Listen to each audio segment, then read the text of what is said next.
Hello and welcome to this presentation about the effectiveness of CLT, which is the acronym for Communicative Language Teaching. In this presentation, we will focus on the methodologies that has been used by different scholars over the years to examine and investigate the effectiveness of CLT. The overview, as you can see, is that first we will go through the definition of CLT, what CLT actually is. Then we will have a quick look at the history of it, what actually it follows, what is the purpose, and how we can use it in the classroom. Then we will have a look at the empirical work that has been done in this field.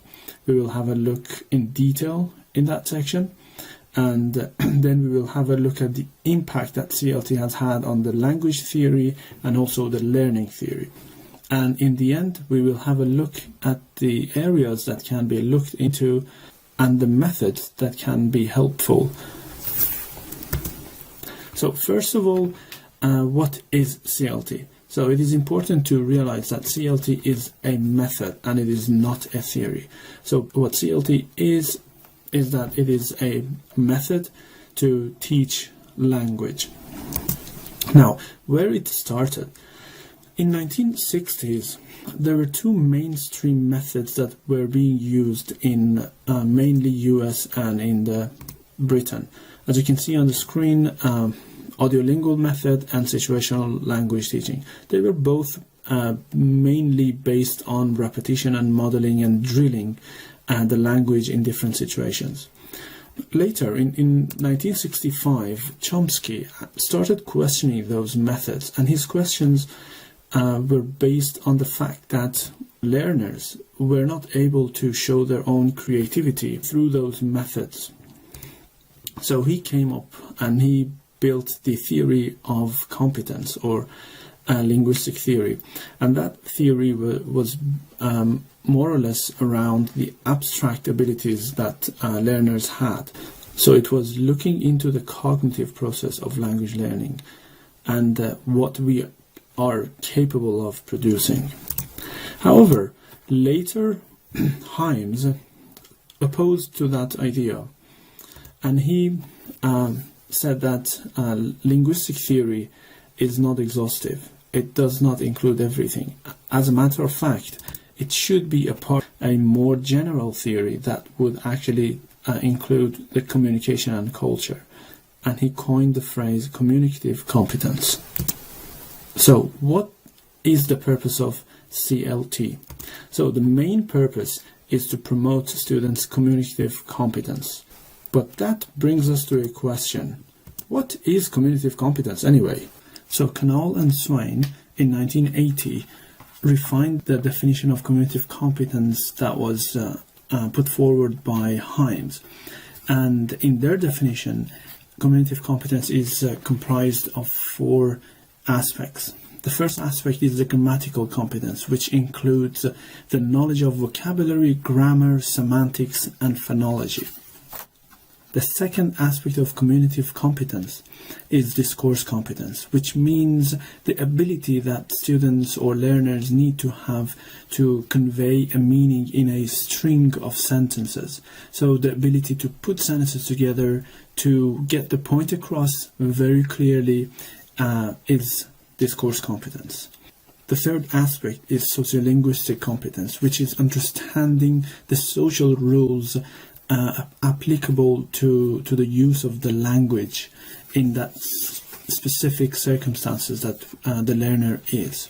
The last aspect of communicative competence is strategic competence, which basically means the ability to maintain communication or even end it or start the communication, or even at times the learner does not have enough lexical items to convey their meaning. However, they have to be able to use paraphrasing, for example, to get their point across. Now we get to the point of how we can actually use CLT in classroom. So we have talked about the definition of CLT. We have an understanding of what CLT is, but now I want to know how to use it in the classroom with a class full of students.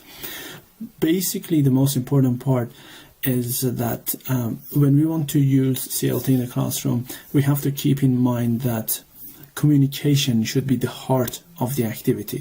As you can see on the screen right now, many scholars have put a lot of effort into defining or finding out what sorts of activities we can actually use in order to push the communication forward in the classroom.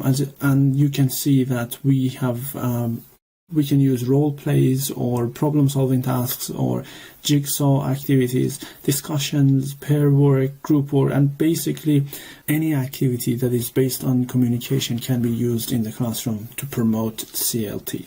So now let's have a look at the empirical work that has been done in this field. The question that we are focusing on today is the examination that has been done on whether or not CLT has been effective.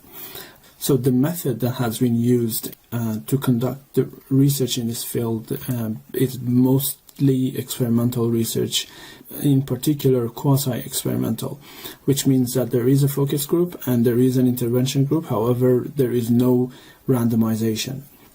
As for the methods of data gathering, as you see on the screen, Savinian was one of the first scholars who examined the role of communication in classroom on the performance of the students, and she only used quantitative data.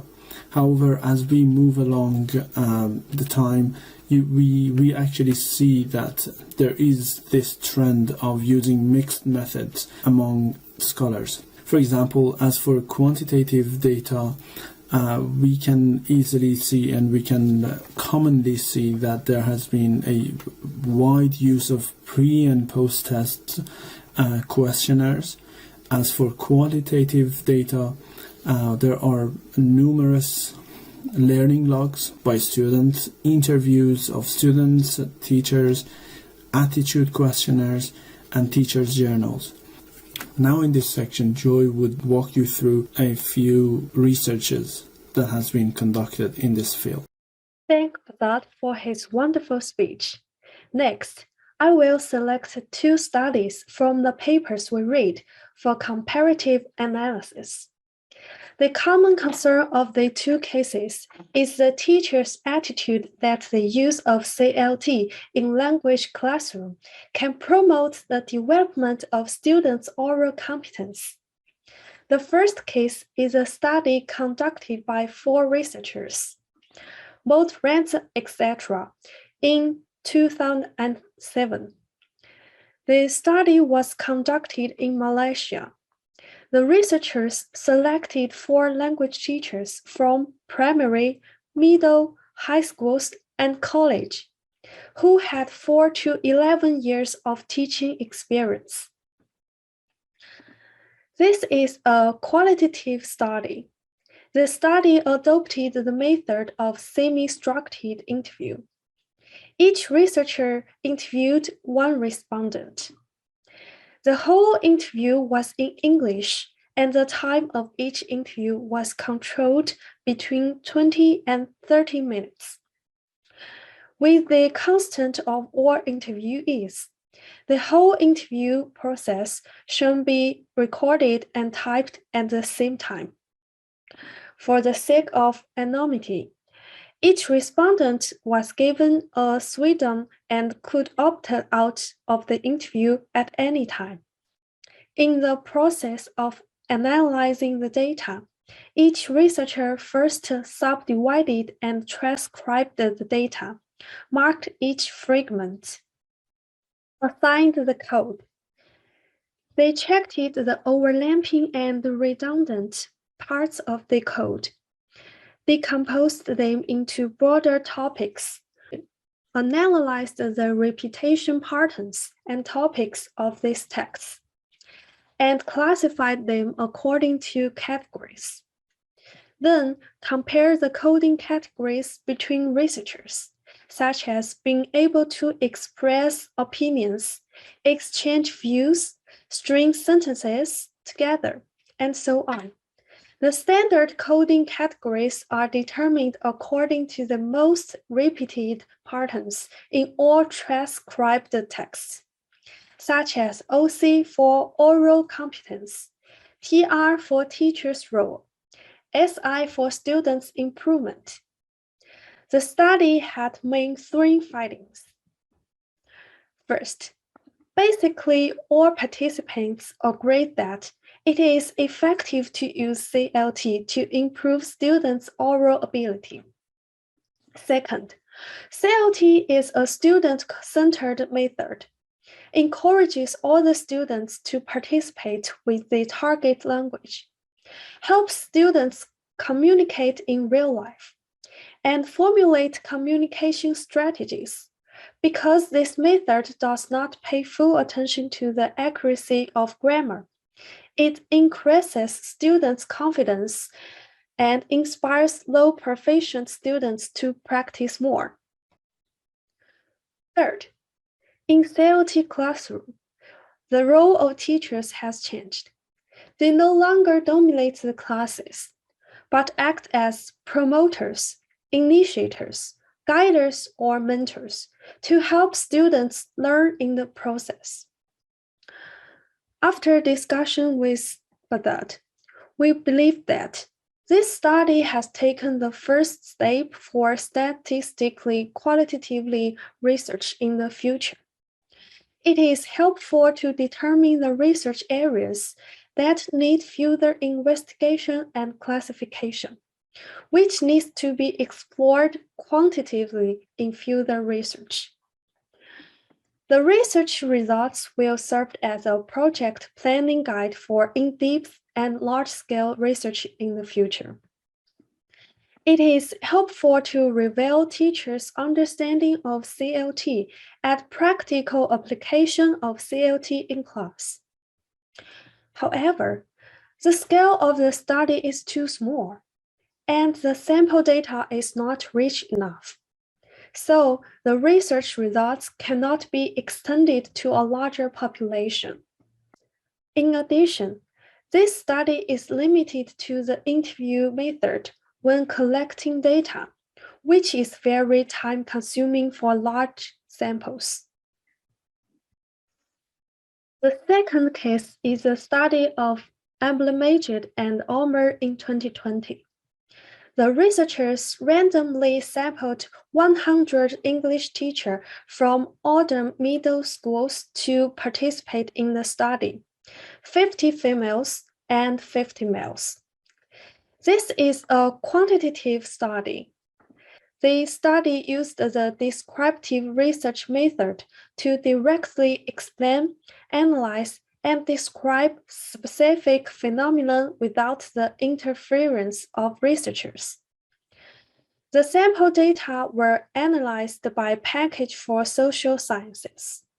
The researchers distributed 3 questionnaires to the teachers, each with no more than 7 questions. Table 1.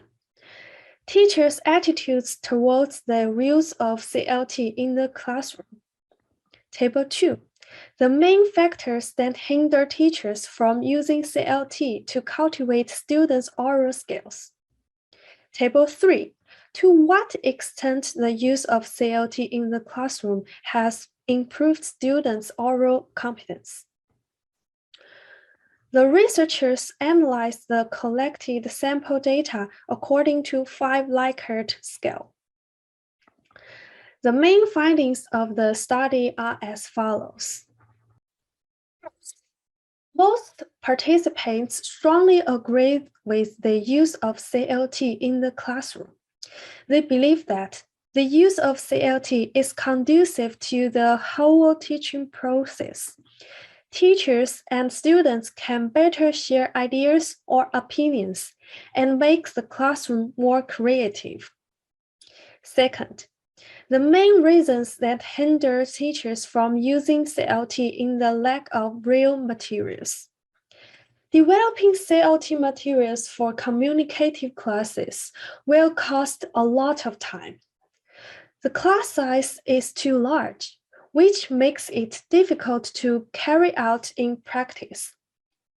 And the relevant training for teachers to use CLT is insufficient. Number 3, most participants strongly agree that Using CLT can encourage students to speak fluently and accurately with the target language inside and outside of the classroom.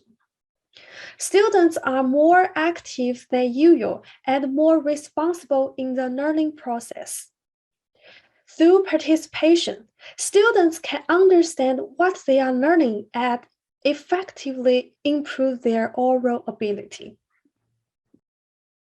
Compared with the previous case, this study has a larger scale, more sufficient sample data, and richer research content. Moreover, it investigates teachers' attitudes and views on CLT from 3 different dimensions, which provides a good references for how to better promote and use CLT in schools in the future. At the previous one, the whole process is manual analysis, but this study uses modern technology to analyze the sample data, which will be more scientific, objective, and time-saving. However, there are also some shortcomings. First, this study only sampled middle school teachers and didn't cover the education level of the whole school system, such as primary and high schools. Secondly, in the questionnaire, researchers only designed columns to score the established options. If other columns had been provided for participants to put forward their own opinions, it would be better to combine them with qualitative and quantitative research methods. Now, let's have a look at the relation between communicative language teaching and the theory of language and also the theory of learning, how they have actually affected each other.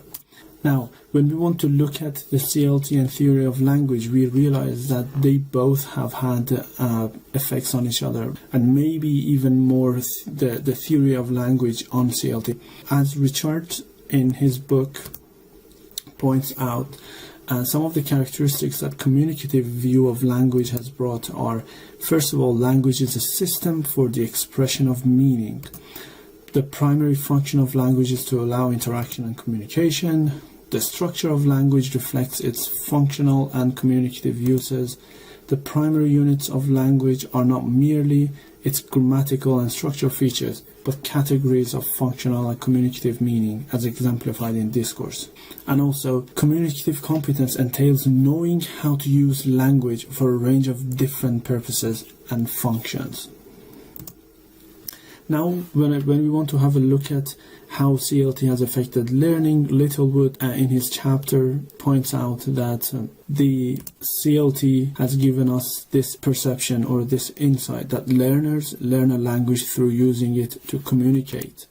Authentic and meaningful communication should be the goal of classroom activities.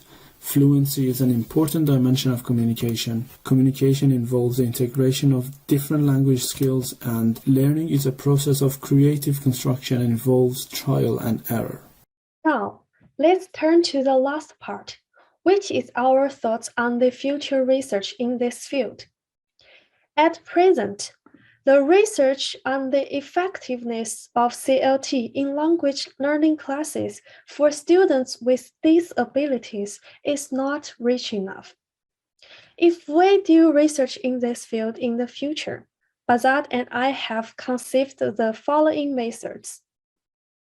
First, experimental studies with pre- and post-tests and controls. To compare the results before and after using the CLT method, or the different results between the intervention group and control group. Second, recordings of language in use and observations studies. In order to observe the natural situation and obtain the real data, researchers only act as bystanders and recorders during the experiment, and do not disturb with the communication behavior of participants. Third, interview or questionnaire methods. These two ways can provide us with first-hand information, and we can directly understand the respondents' inner thoughts about CLT. Please note that all the above methods should be based on the moral principle of respecting the wishes of the participants and protecting their privacy.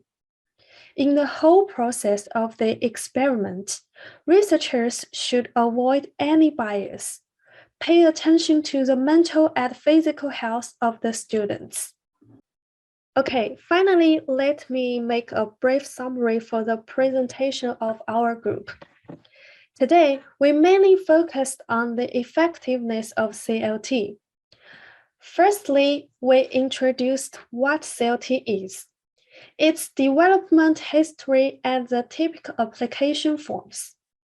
Then, we elaborated on several studies. Not only did we learn what methods have been used by previous researchers to confirm the effectiveness of CLT, but also gave our own critical opinions. Next, we talked about how CLT has affected language and learning. Finally, we put forward our own ideas for future research. Thank you for listening. Any questions are welcome.